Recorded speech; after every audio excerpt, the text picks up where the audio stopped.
Orang-orang yang menerima Ramadan itu akan terbagi kepada 3 bagian. Berapa bagian? Nah, wajah-wajah yang sekarang tampak, Bapak Ibu yang sekarang hadir, itu oleh Al-Quran sejak bulan Sya'ban sekarang ini. Awas hati-hati ya, karena ayatnya turun di bulan Sya'ban. Saya ulangi. Ayat tentang persiapan puasa yang menunjukkan perintah menunaikan ibadah Ramadan, itu turunnya bukan saat bulan Ramadan. Turunnya di bulan Sya'ban, di tahun kedua Hijrah, di hari Senin. Saya ulang ya. Harinya hari apa? Bulannya bulan apa? Tahunnya tahun keberapa? 2. Jadi 2 tahun Nabi berada di Madinah, turunlah kemudian ayat ini di hari Senin, di bulan ke-8 di bulan Sya'ban. Dan ketika turun, itu panggilan pembukanya langsung membagi orang Islam yang menyatakan beriman kepada 3 golongan.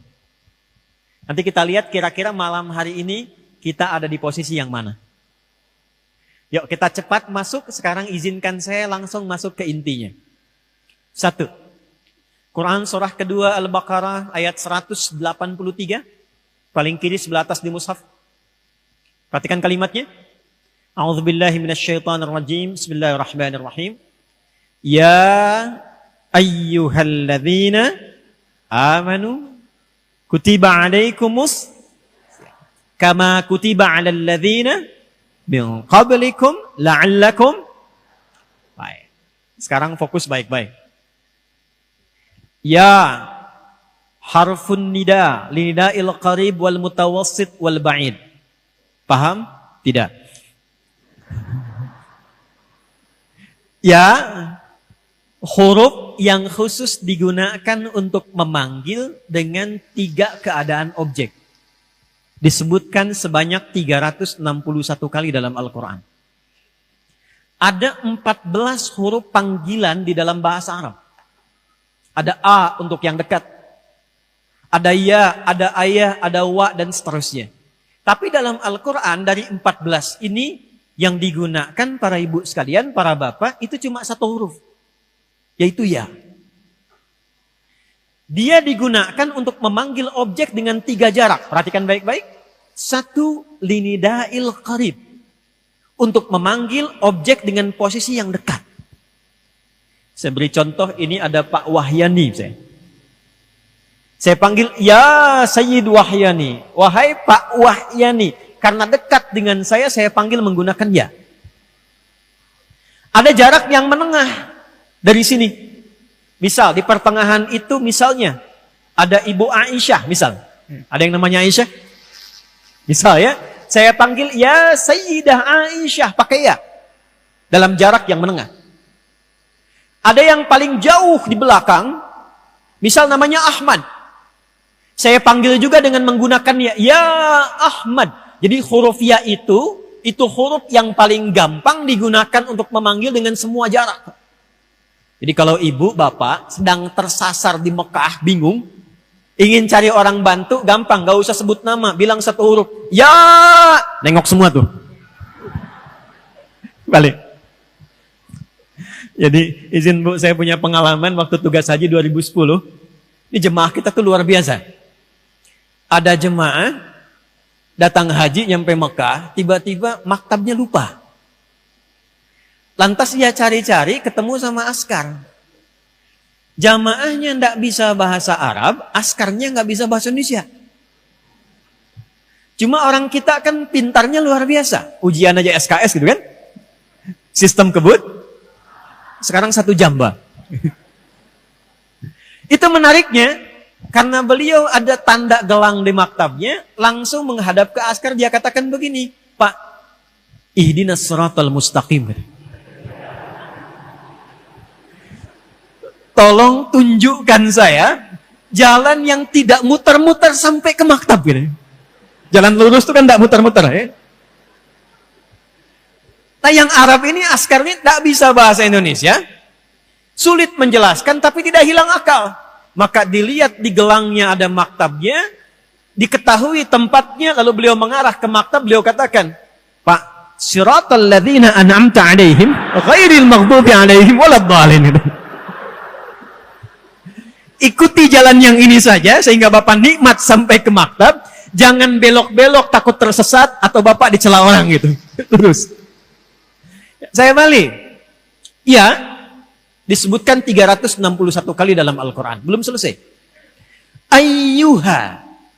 Disebutkan 150 kali dalam Al-Quran. Ayyunya munada untuk sifat menguatkan hukum. Haknya tanbih mengingatkan hukum. Pas pelan-pelan. Jadi kalau ada ya ketemu ayyuha, maksudnya dengan kata ayyuha ini Allah meminta semua yang dipanggil dengan semua objek tadi, silahkan fokus seakan-akan Allah katakan begini, hei semua tanpa kecuali. Aku tegaskan ya, aku ingatkan ya, ada hal yang penting yang akan aku sampaikan dalam informasi ayat ini. Saya cepat. Alladzina disebutkan sebanyak 1080 kali dalam Al-Quran. Menunjuk semua objek tanpa kecuali. Maaf, mau laki-laki, mau perempuan, besar, kecil, tua, muda, punya status sosial tinggi atau biasa, jika disebutkan, dipanggil dengan alladzina, maka semua tercakup. Sekarang kita gabungkan dari awal sampai akhir. Ya ayyuhalladzina amanu. Ini yang paling pentingnya. Hei semua yang telah menyatakan beriman tanpa kecuali. Aku tak peduli apakah kalian laki-laki atau perempuan, besar, kecil, kaya, cukup, punya jabatan, kedudukan atau tidak. Sepanjang kalian merasa punya iman, maka perhatikanlah. Aku tekankan ada informasi yang penting yang akan aku sampaikan.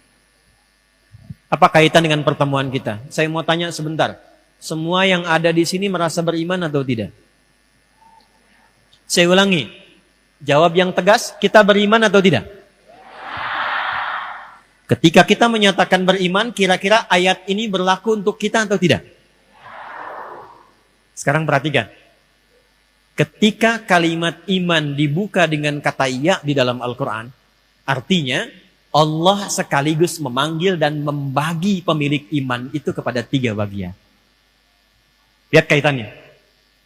Ya ayyuhalladzina amanu, hei semua yang merasa beriman tanpa kecuali. Yang pemilik iman itu tingkatan imannya beda-beda, terdiri dari 3 golongan utama. 1. Linida'il qarib. Ada yang imannya begitu kuat. Saya ulangi. Ada yang imannya begitu kuat. Bahkan sebelum dipanggil. Dia sudah siap-siap. 2. Ada yang imannya standar. Tengah-tengah. Kuat tidak. Belum sampai. Lemah juga tidak. 3. Saya agak cepat. Ada yang imannya kualitas lemah. Sudah diingatkan, sudah sampai, masih belum ingat. Perhatikan baik-baik.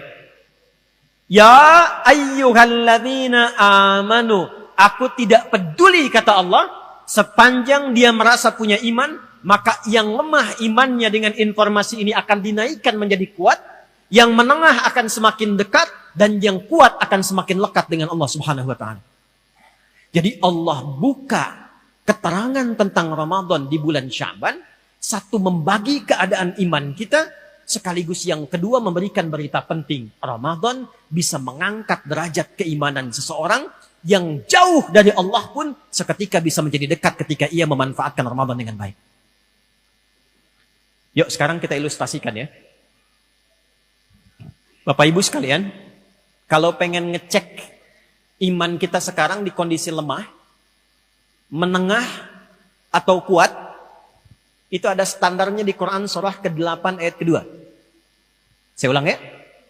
Quran surah 8 Al-Anfal di ayat yang kedua, paling kanan sebelah atas di mushaf. Standar untuk mengecek kira-kira malam ini kita di posisi mana? Iman yang kuat, yang menengah, atau yang jauh?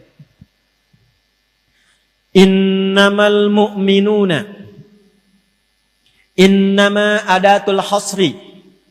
Perhatikan. huruf untuk membatasi satu hukum yang ada di ruang lingkup itu saja. Innamal mu'minuna, yang disebut orang punya iman itu tandanya berikut. Kalau tak punya tanda ini, tanda standar, artinya dia belum masuk pada golongan beriman.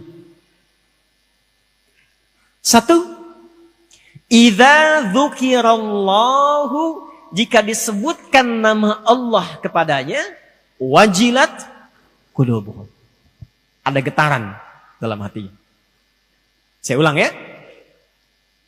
Bu. Tanda pertama, kalau diperdengarkan nama Allah, itu ada konfirmasi getaran di hatinya. Awas nih, getaran hati itu beda-beda. Di jalan lagi pelanggaran, ketemu polisi, ada getaran tuh. Tapi bukan getaran iman tuh. Ya. Awas, hati-hati tuh. Ya. Awas, ada rasa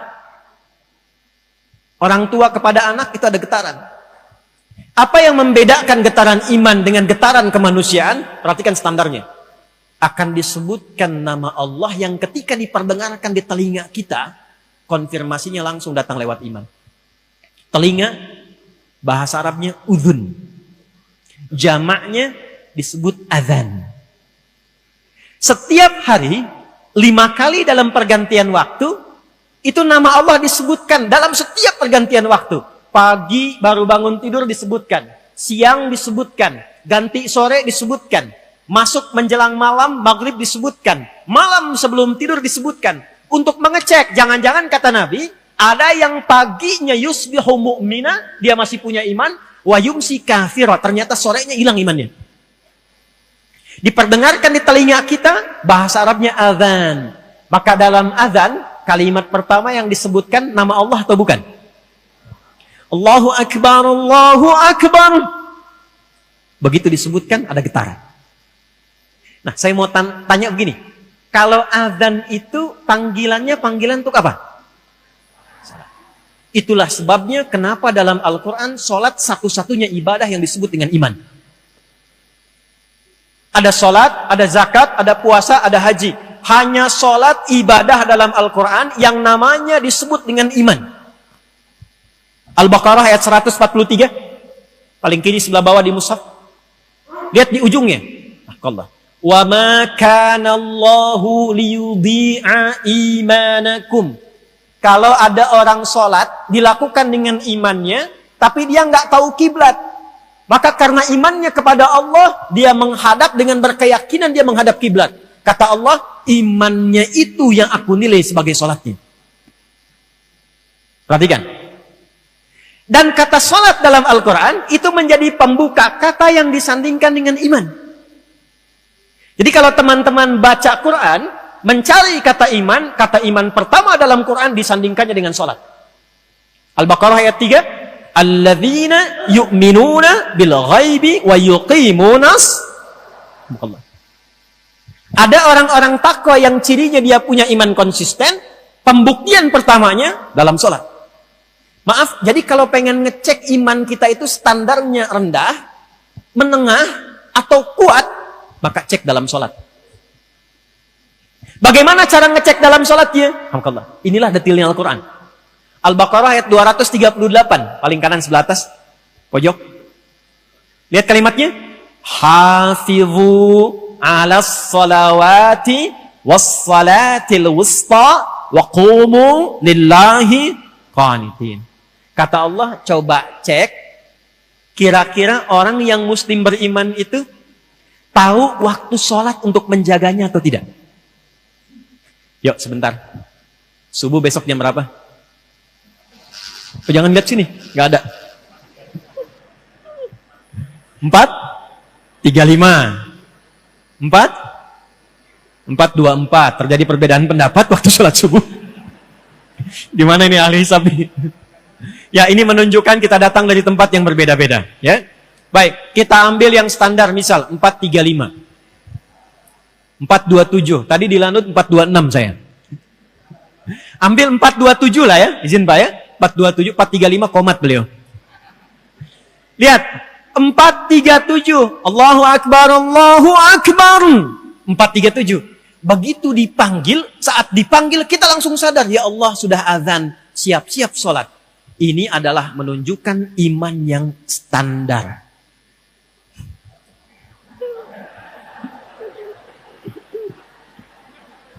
Belum kuat. Belum kuat. Ingat. Jadi kalau dipanggil, pas dipanggil sadar, itu imannya kata Allah standar.